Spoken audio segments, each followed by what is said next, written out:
Hello everybody, Prowl here, and we are on the Bedrock Guide 1.21 world, and some crazy stuff has been going on. I've been in the middle of a 24-hour, 7-day a week, not 365 days a year, streamathon, and we've been doing a lot of little stuff that doesn't really have any impact on our episodes, just a lot of busy work, having some fun.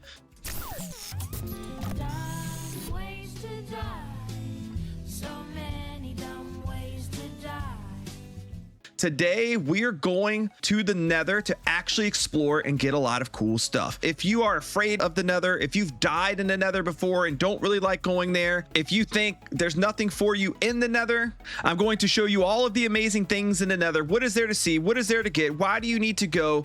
You're going to know everything there is to know about the Nether by the end of this episode, and you're going to know all the best tips and tricks to survive and make sure that you do not die while you are there. So if this is your first time in the Nether, you're going to want to go to one of my previous episodes where I talk about Nether portals to learn how to make a Nether portal and some basic information about your first time in the Nether. I'm not going to be covering that today. I do give some tips there about your first time in and all the information you need to know about linking up portals and stuff, so it's definitely worth watching. Today we're going to be starting from a point where you've already walked into the Nether for the first time. Maybe you've made a safe place around your portal, and now you're looking to actually explore in the Nether.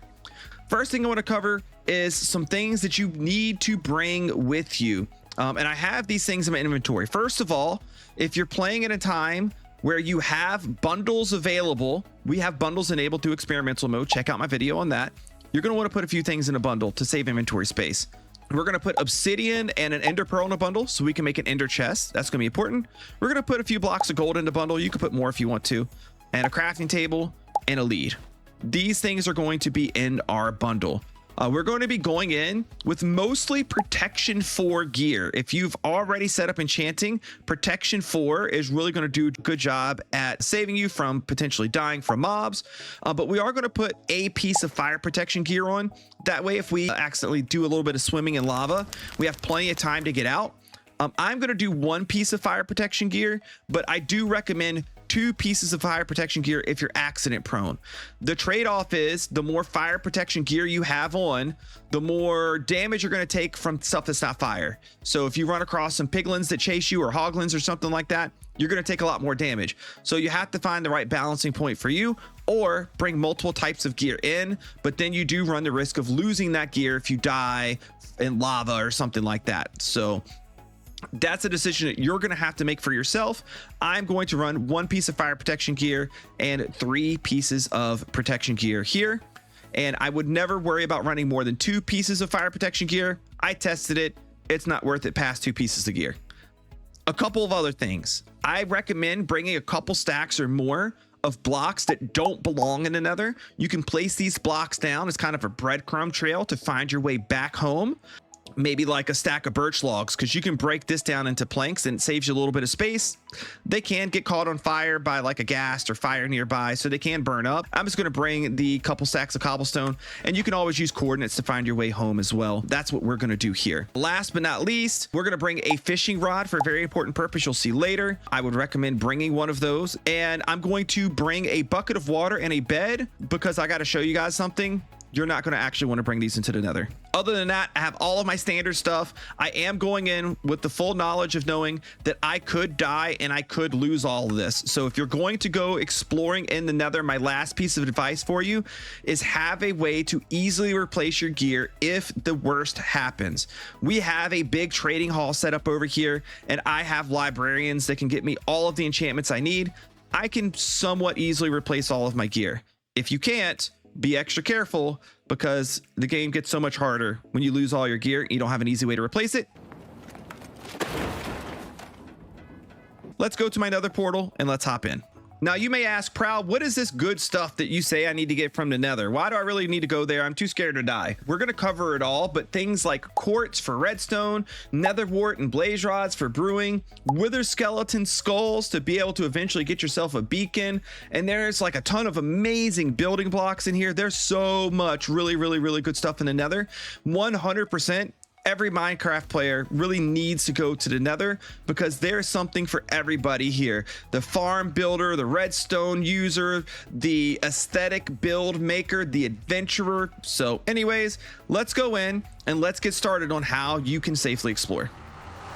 Okay, we're here in the Nether. I actually forgot one thing to tell some of you guys that you may want to bring when you come in here, and that's to wear something that is gold.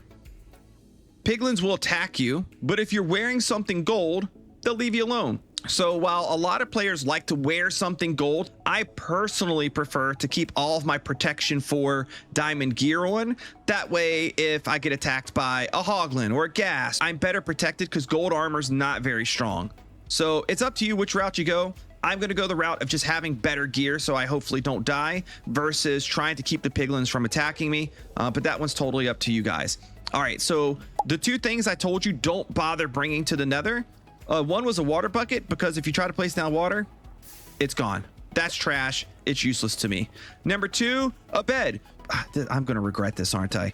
I really hope this doesn't do what I think it's going to do.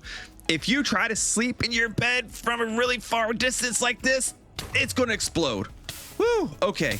And you're gonna probably die unless you do it really far away like I just did there. I just made a big mess. This will be Blue Jay's problem later. I'm not dealing with it. This is our like Nether hub style area. In the last episode, we set this up. It's down at Y level 11, and we need to go way up. So if you've already set up a Nether hub for yourself, you need to have a way to the surface. I don't know where I want my way to the surface to actually be. So I think here to start out, we're just gonna make a staircase maybe over here in the corner, and we're gonna go up. As we're digging upwards, we have a pretty big potential danger, and that potential danger is lava can be lurking in these walls. And if we come across said lava, it will very quickly try to drain down on top of us. So I want to be, like this. I want to be ultra careful. Ooh, please don't get me. I dug a hole down so the lava falls into it. And now hopefully I can plug that and it not still be there. I'm still a little worried. I'm gonna dig a hole right here. Oh, you see, look, I can tell lava's right up there. You see how it's dripping? You can see lava drip through a single block. Nope, this is not good. We are underneath a basalt delta. I can tell by the little particles floating, and there's always tons of lava there. I'll get us up to surface, and then I'll talk to you guys on the other side as we start exploring. All right, we've made our way out, and I just picked a different tunnel to go up because I think we were underneath this lava lake, and I'm lucky enough to have gotten away from it. But we are inside of a biome called the Basalt Delta. The Basalt Delta biome is probably the most dangerous. So if you're starting here like I am, good luck to you, because you're going to find a ton of magma cubes. There's one jumping around right there. They're very much like slimes in the fact that when you kill the bigger one, it breaks into multiple smaller ones. And when you break that medium-sized one, it then breaks into more multiple small ones, and they can hurt you and they attack fast, and you can very quickly and easily die to them. So be very careful. Also out here, you will see ghasts flying around as well. So we will be careful for that. The ghasts, they have two cool drops. Gunpowder, which is going to be useful later on when we have our elytra to fly around, and the ghast tier, which we can use to make end crystals to re-summon the dragon. There are some striders out there. This is the dude that we can put the saddle on, and if we get a special kind of fishing rod, which we do not have access to yet, we can actually like make him take us around to places. And I see a couple of other important things here too. Number one, we have this right here. This is called basalt. This is a material that you can find prevalent in basalt deltas. You can find a lot of magma blocks here, and you can find a decent amount of blackstone here too.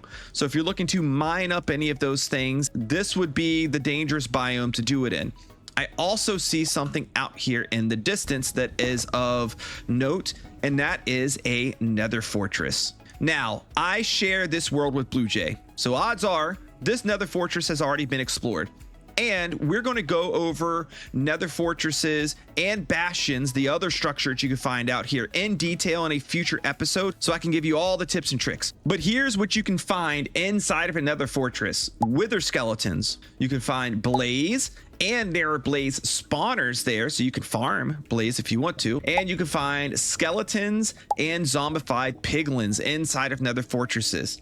Now, also inside of there are some goodies. There are chests that have a variety of different types of treasures in them. You can find nether wart, which is something I am specifically looking for. I will probably peek in there, try to find some nether wart. I won't show you guys that part because we'll cover it later, but just know that I'm going to get it. You can also get blaze rods from blaze in there, and wither skeleton skulls from wither skeletons, so you can spawn the wither and get yourself a beacon. Super awesome stuff in there. And a rare treasure you can find in there is the rib armor trim. I am going to work on moving around in here a little bit. I'm going to use as my general building block this netherrack, because we're going to come across a ton of it. It's really quick and easy to get. You're going to have so much of it, you're just going to throw it all away. And I'm going to use cobblestone. It's my non-nether block to kind of mark my path and where I've been. And I may use some torches too. So like I'm going to use a torch here and a torch here, and I'm going to write down my coordinates in the top left-hand side of the screen. Don't get lost in another. Make sure you do this. And that arrow just went directly through that ghast and didn't even kill him. This is another site that I wanted you guys to see as well. You have these massive lava lakes in the nether like this. They are very hard to traverse around or through. We're probably going to bridge. And I'll show you bridging. It's kind of dangerous to do, especially above lava lakes. But your other option is to always like dig into the walls if you don't want to bridge. Like if we wanted to get anywhere here. Ah, I'm in lava. Don't do that. That's why we have a little bit of fire protection, people. We're going to try to bridge over to that area right there.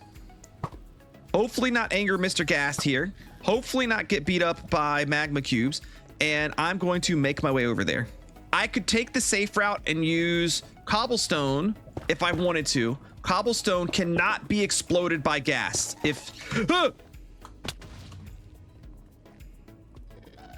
Oh my gosh.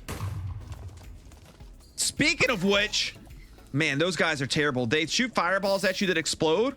If I was on this netherrack and that fireball hit me right there, it would have either knocked me off directly or it would have broken the netherrack and knocked me off indirectly.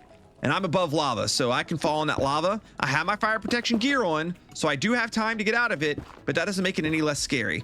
If I make this out of cobblestone, it cannot be broken by the gas fireballs. Now, I am bridging right now, which is just the process of placing blocks in front of you, building a little 1 block wide, flimsy, unsafe bridge to get from point A to point B. And fortunately, we did succeed in that. Now, I do want to call out a few things that you can find in any nether biome. This is nether gold ore. You can find plenty of that everywhere. You get gold nuggets from it. It's not that great. And be careful, if you mine it up, piglins will get mad at you, even if you are wearing gold. You can find glowstone, usually hanging from the ceilings, and you can find quartz. These things can be found anywhere in the nether. Doesn't matter where you are, you will see it around. All right, I was not going to break into here, but I wanted to break in for one thing. I brought my obsidian and I brought my ender pearl for a very specific reason, because when I found a blaze, which I just killed, I can craft that blaze rod and a blaze powder. I can craft my ender pearl plus a blaze powder into an eye of ender, and then I can craft my 8 obsidian plus an eye of ender into an ender chest. An ender chest is a real lifesaver. We want to make sure we have our silk touch pickaxe. To pick your ender chest back up, you have to break it with silk touch. If you break it with any tool other than one that has silk touch, it's going to break back down into obsidian again. This ender chest will have the same contents in it no matter where you look into it. You can place ender chests, 50 of them, 100 of them in your world. Those ender chests will always have the same contents that you put inside of it. It is one chest that is locked to your account that nobody else can access. If you find something that is valuable and you don't want to lose it, throw it into your ender chest, because if you die, even if your ender chest burns up, the stuff is still there. So this right here is the nether waste biome. This is actually what the nether used to look like, 100% of it, before the nether update 1.16 came out many years ago. These places can be kind of scattered. It is called nether wastes for a reason. It looks like a wasteland. For the most part, you're going to see piglins, zombified piglins, gas, magma cubes, and endermen show up here, as well as striders. But you'll see a fairly even distribution of all of those things, especially maybe even more so piglins and zombified piglins. This right here is a zombified piglin. These guys, they are passive to you unless you hit them. And they have a gang mentality. If you hit one, they all come after you. Any that are in the range of realizing that you hit one. I can hit this dude. He's far enough away, he doesn't know. Oh, but he does, and he's coming after me. So now I did kill him. and they hit hard. They have gold swords, so I would be very careful. I'm going to hopefully not. Oh, and he's gone. Yes, very sad.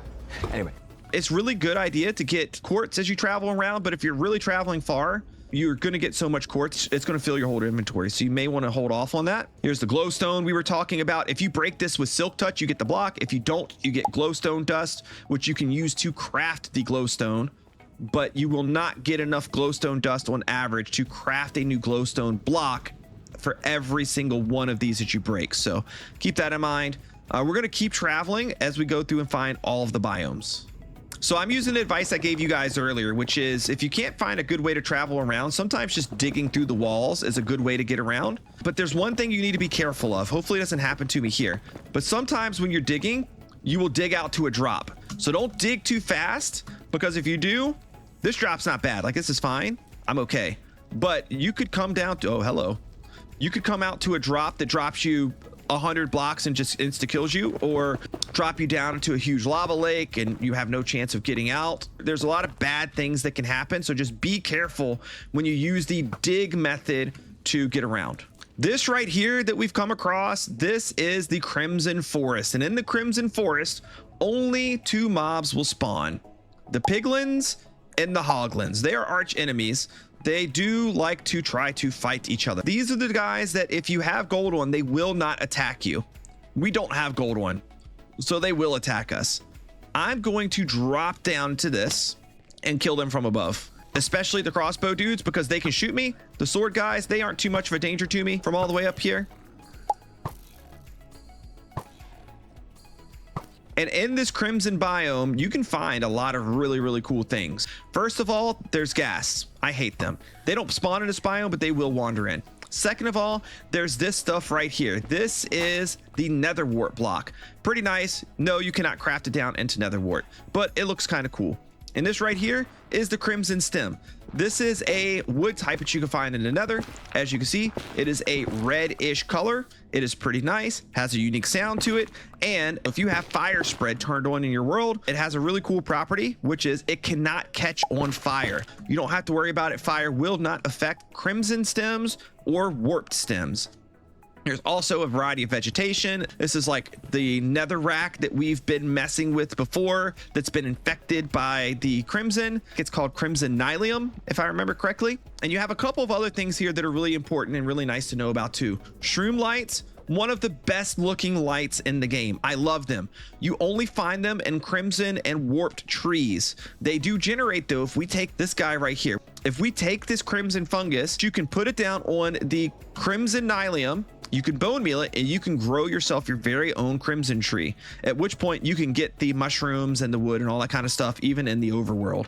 The red fungus has to go on the red nylium, and the blue fungus in the warped forest that we'll talk about in a little bit, that has to go on the warped nylium. You can place either on either one, but you can only grow crimson on crimson or warped on warped. Now there is one thing that you need to know about when it comes to the piglins. This will make your life a little bit easier. They are scared of 2 things: zombified piglins.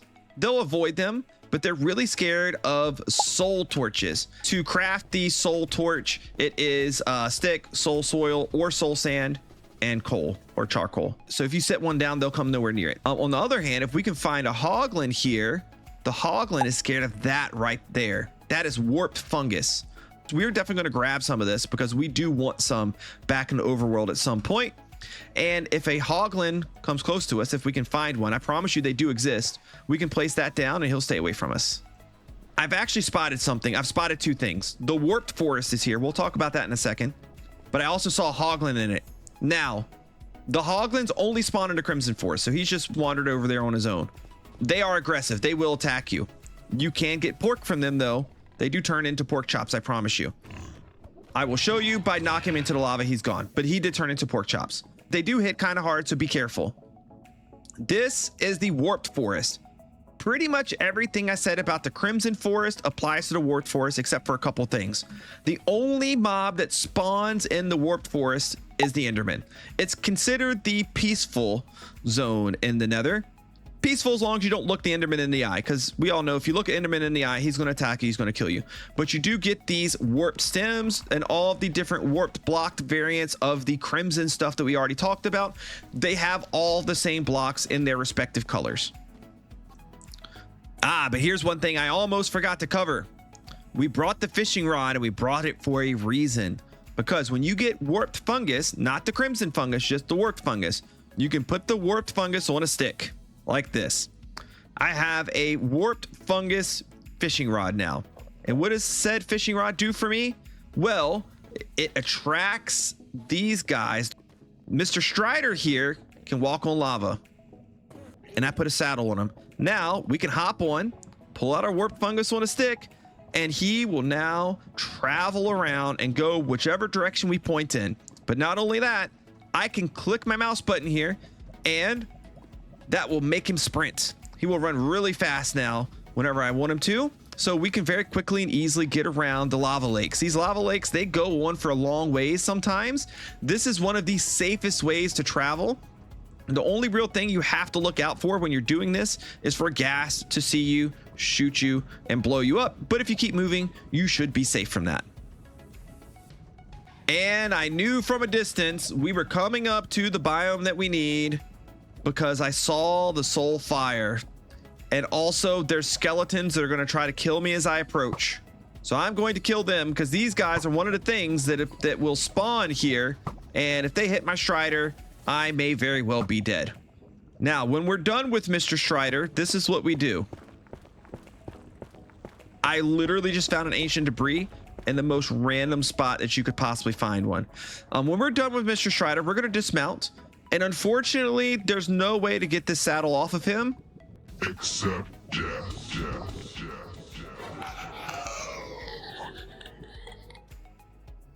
But right here, this is the Soul Sand Valley. It is covered with soul soil, which is this, and soul sand, which is that. Soul soil, you can move around on at normal speed. Soul sand, though, when you walk on that, you go really slow. On both of them, if you can find soul speed, the enchantment to put on your boots, you will run extremely fast on them, the higher level of soul speed that you have. This looks to be just a little nook of this biome. And we don't really need to say here, there's not a lot of exciting things to see here. The things that spawn here are skeletons and ghast. You will see quite a number of them. You will also see these guys too. I think they spawned in another waste portion and walked in. And as you travel around these, you will sometimes see fossils, which are big rib cage looking bone things around. You can dig up to get bone blocks if you need them for some reason. I am just going to try to move through here because I have one more thing in the Nether I need to show you. And I feel like we've gone over a lot of the survival techniques as we've gone through, but there's one more thing really important that you need to know about. And it's literally right there in front of me, and it's called a bastion. What are the odds? It's funny. That's hilarious. So again, bastions, we're not going to go over in detail today. I'm going to do an episode on them because there's a lot to go over with bastions. There's 4 different types of bastion. There's the stables, the bridge, the housing, and the treasure room bastion. And each of them have their own unique characteristics and loot sets. But there are some very important things inside of them. First of all, there's this guy right here, the Piglin Brute. If you have gold on, he doesn't care. He carries an axe. He's going to try to kill you, and he's going to try really hard to do so. This guy right here, he's actually really mad at me right now, and he will do anything to kill me. If you typically try to defend yourself with a shield, don't. Axes will disable a shield, so you can block the first hit of an axe. The second one, though, it's going to get you. And let me tell you, those guys hit hard and they hurt a lot. But why would you want to go into a bastion? Well, they have a lot of amazing things. And while I'm not going to go over the entire loot table here, the important things that you need to know about in a bastion are the pig step music disc, the snout banner, the snout armor trim, gold blocks. There's lots of treasure chests in there with a variety of goodies such as netherite ingots, netherite scrap, ancient debris. And you can get something really amazing that everybody needs, the netherite smithing template, which allows you to make your diamond armor into netherite. It's pretty nice to have. I'm going to take a peek in here to see if we can get it so I can get netherite gear now. But again, we will go over all the tips and tricks and all the details of every bastion in a future episode. So I got to collect quite a lot of things while we did our trip in the nether that made me really happy. Unfortunately, one of those things wasn't a netherite template in the bastion that we went to, although I did find a few gold blocks there. I've already put everything away, so I doubt I can like really show you everything, but I think I threw a lot of it in here. Like, we got a lot of miscellaneous things. I got warped fungus and crimson fungus, so I can grow these guys now if I want to. I got some crimson nylium. Actually, I need to get some of the warped nylium, so I may have to go back sometime soon. Just some like other miscellaneous things. We got some gold blocks. I found a lodestone, etc., etc. All that's pretty awesome, but I found some of the most important things that I really wanted to get. I got some blaze rods from the fortress. Now I can make some brewing stands so I can have my cleric villagers to get redstone and stuff like that. So that's awesome. I also got some nether wart, which means at some point we can start brewing up some potions. We'll definitely be doing that in the future too. We got some soul sand here, etc., etc. So all of that's super awesome. We have a lot of really nice things. By the way, you can get more nether wart by just growing it. We can do 1, 2, 3, 4, 5. I have 10 nether wart. That's all I picked up. That's all I was able to find. I found it in a chest. But yeah, we could just let that grow, and we can use fortune just like we can with crops to get more nether wart from the fully grown nether wart that's here. You can't bone meal nether wart, so you do have to wait for it to grow on its own. But obviously, super nice that we can now farm that, and we can get some of that too. We'll let that grow. I'll get a few harvests before I take that down, and maybe we'll make a semi-automatic farm sometime in the future for that. But in terms of our nether-based episode, that's it. That's all I got. Hopefully you guys liked it and you found some value from that episode. If you learned something new, tell me down in the comments section below. What did you learn about the nether that you didn't know before? Was there something that I didn't cover that you think people should know? Drop that down in the comments too. I didn't go over everything, so you may have some things you find important that you think I should have covered. If you enjoyed the video, click the like button. And if you're not subscribed to the channel, what are you doing? Click that subscribe button. Thank you so much, and I'll see you guys next time. Bye-bye.